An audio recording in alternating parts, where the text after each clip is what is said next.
Nigeria's creative economy is increasingly shaping tourism, culture, and leisure travel, with music playing a central role in attracting audiences both locally and from the diaspora.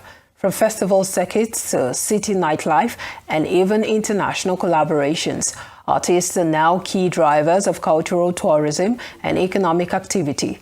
Joining us from the Lagos studio to explore how music intersects with travel, culture, and leisure, and the impact it has on communities and tourism development, is singer and songwriter Damilola Afolabi, popularly known as LAX. Welcome to the show. I know you prefer to be referred to as LAX, but yeah, thank you for joining us on Newsday. Now, let's talk about your music. How do you think the Nigerian culture and tradition has shaped your way of doing music?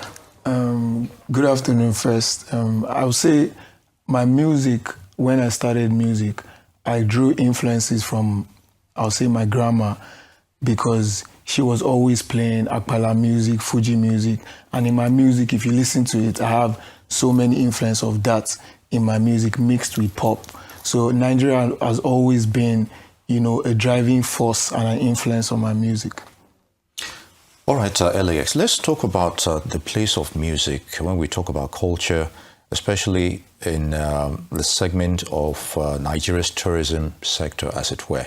So what are your thoughts there? And have you also played a role in that scenario? Yeah, with tourism, I think music has been like a big party, in bringing a lot of people even into Nigeria to enjoy other things aside from music. But music has been like the driving force. If you look at Dirty December, everyone wants to come because of our concerts in Nigeria, and that has helped them to even see Nigeria as something different from what they thought in their mind. So I think music has been a very big factor in tourism in Nigeria.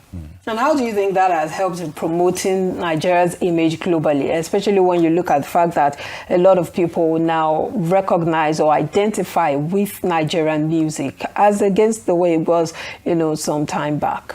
Yes, I think it's amazing. It's amazing. The artists in Nigeria are doing so well with, transcending our music everywhere. And I remember last year, I did like 30 shows in Europe, and it was amazing to see them speak our language, even the ones that they don't understand, but enjoy the music as well. So I think music has done so much in, the growth of the country and also our recognition outside as well. All right, let me still borrow from what you just said there. Nigerians have, as we know, made impacts when it comes to music globally over time. But how is that translating into how we are perceived from a cultural perspective and ending negative stereotypes? You hear about some negative things about Nigeria, but how is the our music export, as it were, changing that narrative, you think? I think with the narrative, there are other aspects of the country that we still need to work on. Okay. But for the music, I think it's changed it a lot. Even some people in the Western world who think Nigerians, we just wear our native wears. We don't, we can't wear what they also wear, or we don't eat what they eat, or we can't, mix with what they do there. But our music, they've seen, more than that. They've seen us, wear nice outfits, even with our own outfits too. They've seen us, eat their food, mix with their culture. So I think it has shown us in a different light, in a better light. Recently, I think it was about a week ago, we had the music artists talk about how music has deviated from what we used to have back then. We used to have meaningful music, in his opinion, and that now we do not have, those lyrical content that will give you some time to think and, reflect on life and the issues of life. Do you see it from that lens, and what do you think? How do you think music has evolved over time in Nigeria? I would say it's not a general. I don't think we should make a general statement. There are some artists that are still doing meaningful music, that are still doing good lyrics and meaningful lyrics. There are some also that are dropping music for vibes. At the end of the day, is to make the country, happy. So even people that are doing the music for that don't have the lyrics of the other ones are still doing well because it makes people happy. People hear the music all over the world, they are dancing to it. So I think if you want music that has lyrics, you can select the artist that you want to listen to, and if you want to dance, you want to vibe, there are other artists too. You think we have all of them? Yes, we do. All right, LAX. Lagos acts as the primary high-energy music-focused destination in Nigeria. But there are other places when it comes to showcasing cultural perspective. Do you think we're doing enough to enhance the potentials of Nigeria in general through music and going beyond Lagos as well? Yeah, that has been a very, very big problem from a long time. Lagos, if you listen to all the artists that have done music from other places, they always mention they have to come to Lagos. When they come to Lagos, that's when they feel like they've started doing music.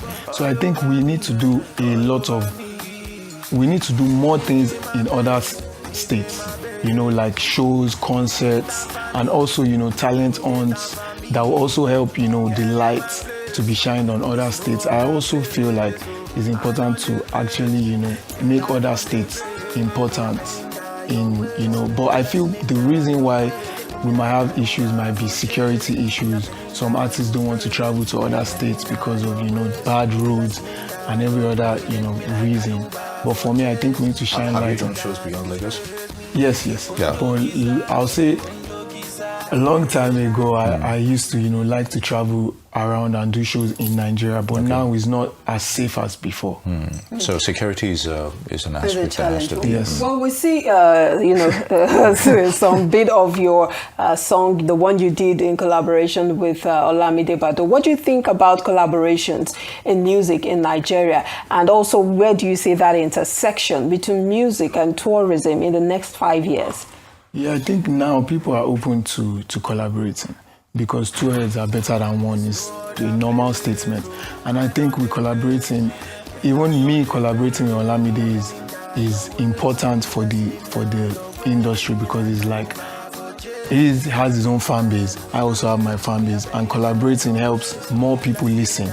So that's like tourism as well. Like if we're collaborating with other brands, we also tap from them, they also tap from our fan base. So I think collaborating on any scale is important. Well, we're seeing some collaborations in the past. I think Ed Sheeran with Burna Boy did some stuff not too long ago. And so.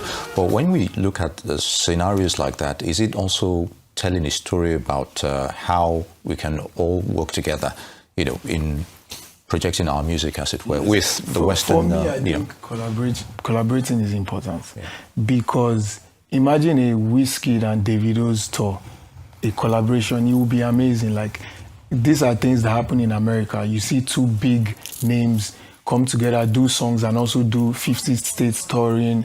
So I think it's important for us to keep it in our culture and keep collaborating. It just makes everything bigger. And I think for now, a lot of artists have started collaborating, even with brands, even amongst themselves. So what infrastructure gaps do you think maybe the government or stakeholders need to work on when it comes to venue? You talked about security earlier. I was going to say. Yes, funding and all of those challenges. What infrastructure gaps do you think need to be? Transportation also, you think need to be worked on? First and foremost, we need to work on a great venue. Because we have the numbers. If you go to a stadium show, I was telling somebody, if you go to a stadium show in London, for example, there's no chaos in getting into the venue. We have like 16 entrances. So one set of people are going through this entrance, the other set of people, in like 30 minutes, the stadium is full. But you go to a Nigerian show and by 5 hours after the show, you still have a lot of crowd outside and they've not even come into the show. And I think that's based on not having an actual venue for performances. So I think the first thing is that the government can look into is a proper venue, even if it's just one in Lagos, that we know that if you want to go for a proper show, this is where you can go to. And I guess to a large extent, the issue of organization plays a Crowd role, control. crowd control in what you've just said. But I'd like your thoughts briefly on this, the issue of technology. It's music these days is, you can easily project your stuff on social media and get to the intended publics, as it were. So how is that, helping our tourism industry with regards to our own brand of music, our own genre of music, as it were?